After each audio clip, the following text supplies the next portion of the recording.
तो रावण और उसके राक्षस जो करना चाहते थे, उत्तर भारत में भी घुस चुके थे, आर्यावर्त में उनकी घुसपैठ थी, पूरा दंडकारण्य खर और दूषण के आतंक से त्रस्त था। बस्तर तक ताड़का पहुंच गई थी, मारीच और सुबाऊ पहुंच गए थे।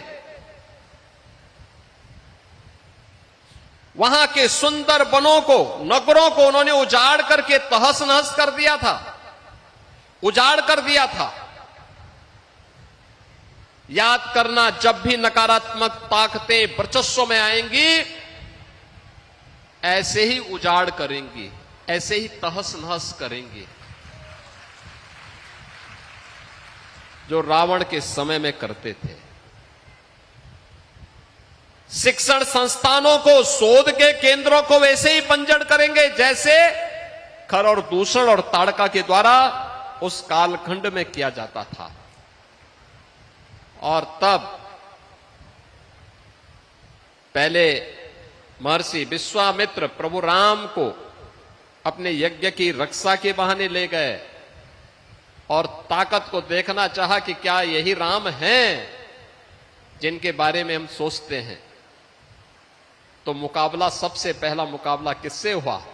ताड़का से। मारीच और सुबाहु को तो बक्सर में ही स्वाहा कर दिया गया था, लेकिन मारीच वहां से कई योजन दूर जाकर के गिरा था। उसकी समझ में आ गया था कि गलत व्यक्ति से टकरा गए हैं, गलत दिशा में जा रहे हैं अब। और इसलिए जब रावण उसके पास जाता है, तो आपने देखा होगा, जब रावण ने कहा कि तुम ऐसा करो, तो उसने पहले तो मना कर दिया, रावण को समझाने का प्रयास किया, क्योंकि रिश्ते में रावण का मामा भी लगता था।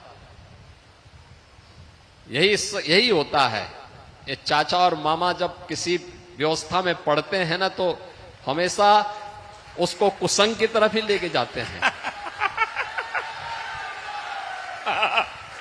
उस सन्मार्ग की तरफ नहीं ले जाते हैं।